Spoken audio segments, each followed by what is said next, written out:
So do you remember the bit in Breaking Bad where Walter White gives off his name, address, and all of that sitting in front of the bed? You know this bit? My name is Walter Hartwell White. I live at 308 Negra Arroyo Lane, Albuquerque, New Mexico, 87104. That's the kind of thing I don't do when anyone phones me. And I mean my bank, my college or uni, my work, anything like that. I don't ever give out any information when I'm on calls. I don't use the phone application very often. I don't bother with it because I'll use whatever social media I'm using to message people. Whether it's Discord, Facebook Messenger, WhatsApp, I don't give a shit. Whatever I'm texting someone on at that moment is what I'll use to call them. Because everything I can text you on, I can call you on. But even then, who calls people anymore? What are you? Are you old?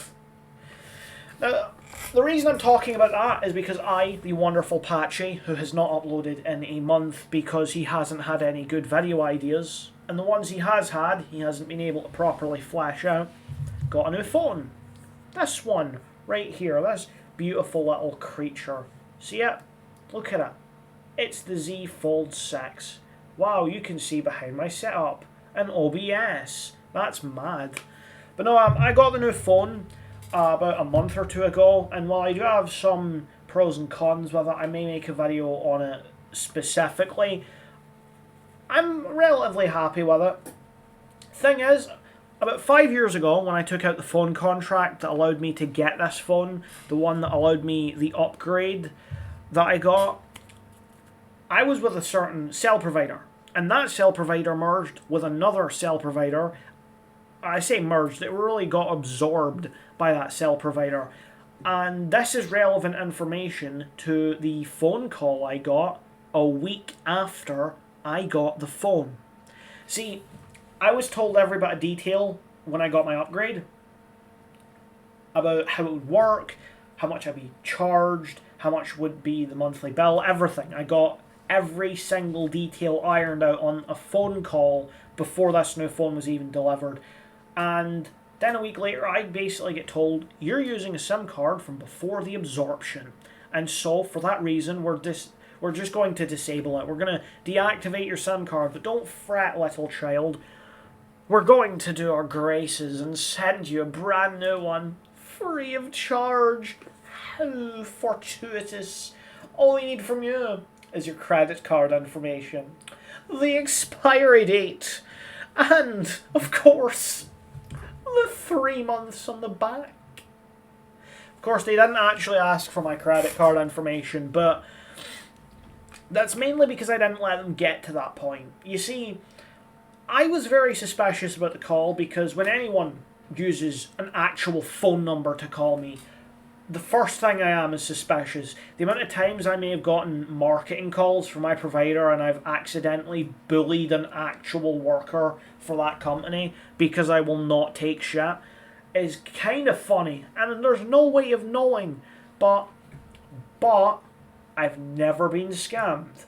So, not too bad. And I wanted to talk about the whole idea of the phone scams and some things I didn't mention in the video I made a little while ago about how to deal with them. One of the first things I want to talk about would be quirks. See, whether it's an email or a phone call or any form of communication, there are different little quirks in the method of communication that you'll pick up on relatively quickly. A good example being things like your cell provider, your Wi-Fi provider, let's say EE, for whatever reason, it's just the one I landed on. But yeah, EE, right? You're with EE and you get a verification code thing. It will usually come up in your text messages, even though you don't have EE as a contact, it will come up as EE, right on the top, right up there, because that's how most of these companies work. It's the same with Amazon or Google or Microsoft. You know, you get a text, it will say it's from them. It always does. Same thing if you get a phone call. Typically, it'll come up when you've not got them in your contacts. With emails, well, you can find it with a blue check mark. But most of it will go straight to your inbox folder, and the name will just be like Amazon, Google, Pornhub, whatever. But It's when things differ from these that you start to get a little bit weirded out. And a lot of people kind of gloss over it. Another thing that you might gloss over is the style of speech. The speaking patterns that are used by many of the people that you deal with when taking phone calls. A good example of this being anytime I get a call from the customer service or marketing departments from my cell provider, the first thing that they do is they go, "Hello, I am name," we'll say John from EE.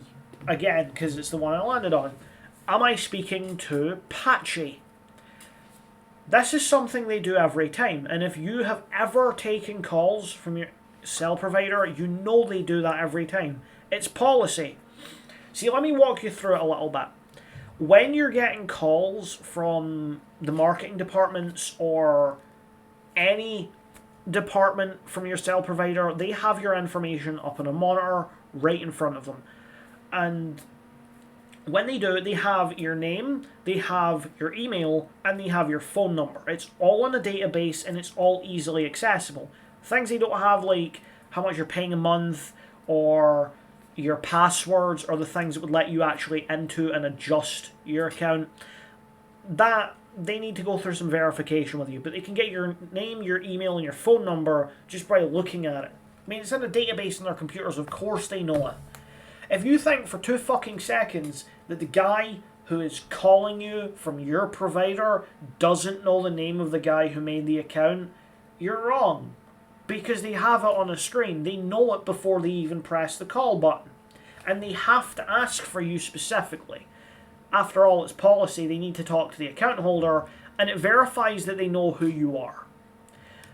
After all, scam callers don't know your name. They don't know what you look like. They don't even know your email address if they're calling you. All they know is your phone number. So if they don't ask for a name, you're likely to give it to them. And if you don't give it to them, you might still believe them without even realizing that they were scamming you. And that's a problem. The guy that called me did not ask for a name. I kept him on the line for about 10 minutes asking for a name. I'm like, I'm not fucking talking to you until you tell me who the account holder is. So if you give me your email, you can confirm. I can confirm. And all that. He was trying to basically say, if I give him the email, he can confirm it's me, and then we can move forward and he'll tell me the name.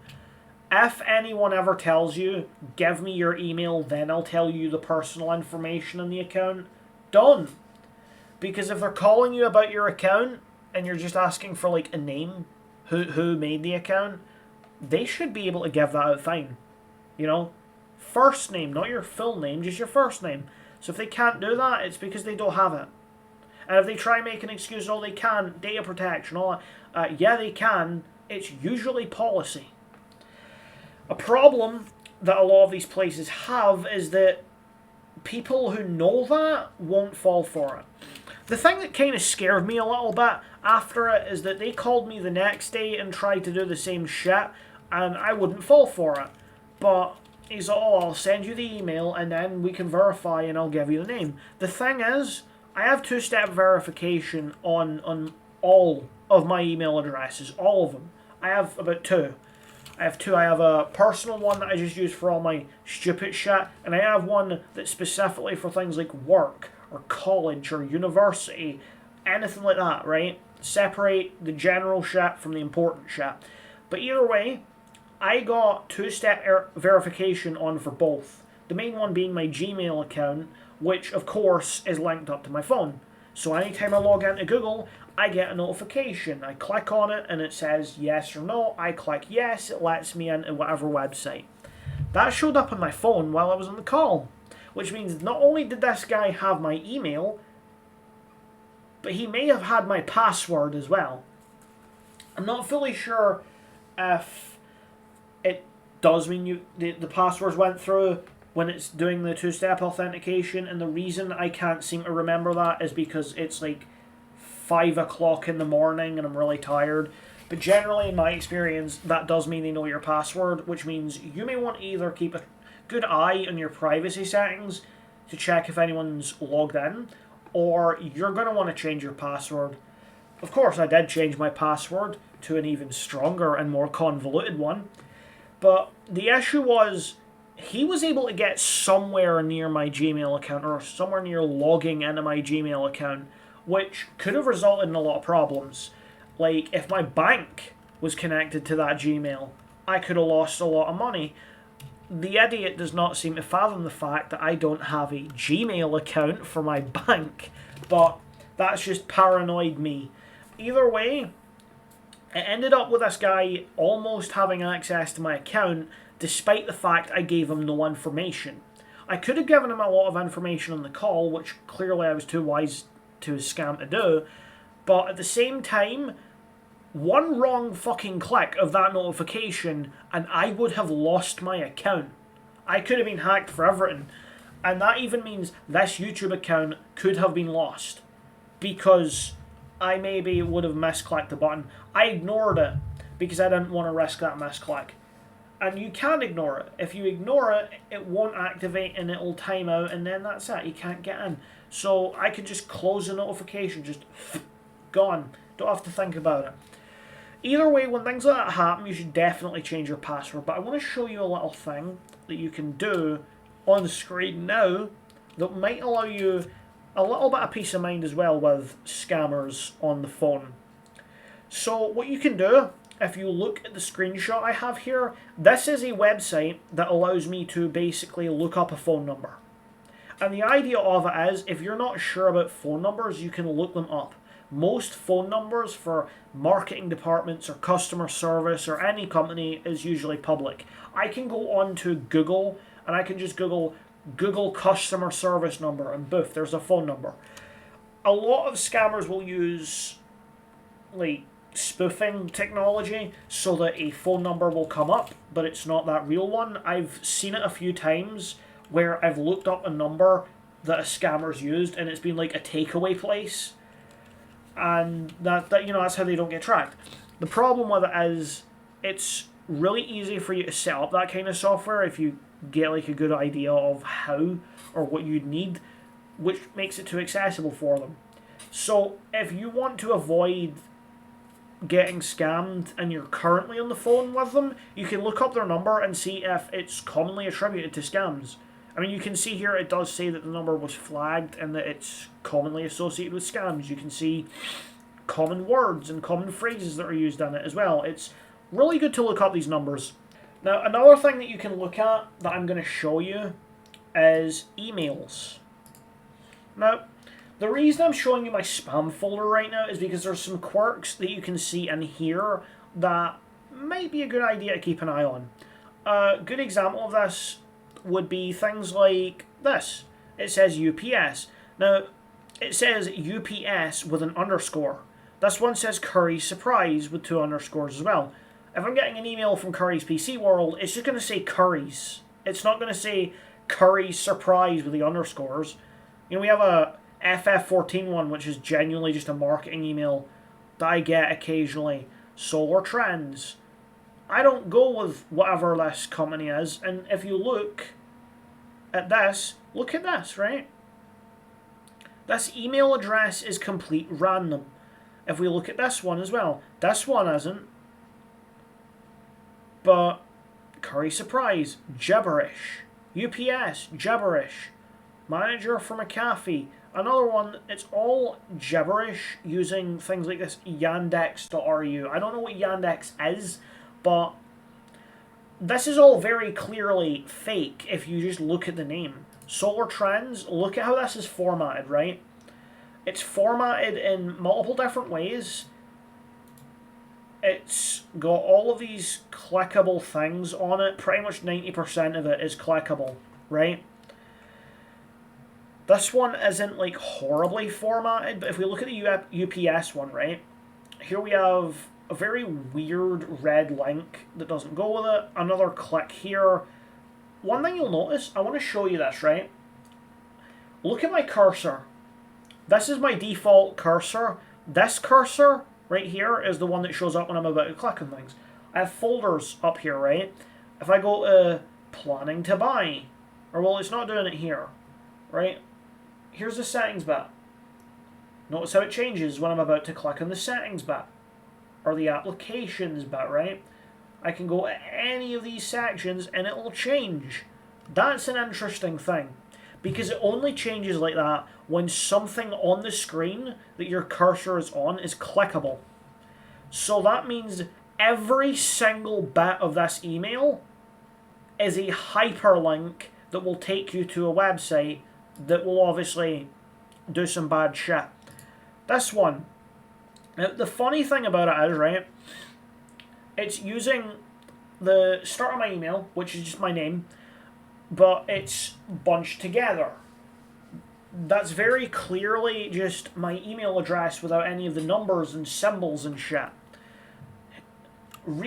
Your underscore account underscore has underscore been blocked. Clearly a fake title. We have all of that, right? Manager for McAfee renewal. What the fuck? Are you renewing your management for McAfee? Like, that doesn't make sense. But look how it's formatted, right? It looks like something that would have been made by a college student learning how to do Visual Basic Access. This looks like a very simple VBA button with some text put over it.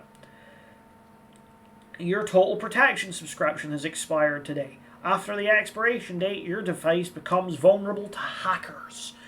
You know the funny thing about this entire bit? You want to know the funny part about it? I'm using Arc. I'm on Linux, so no, I don't need an antivirus. I haven't had one for the past 12 years. I don't think I need one now.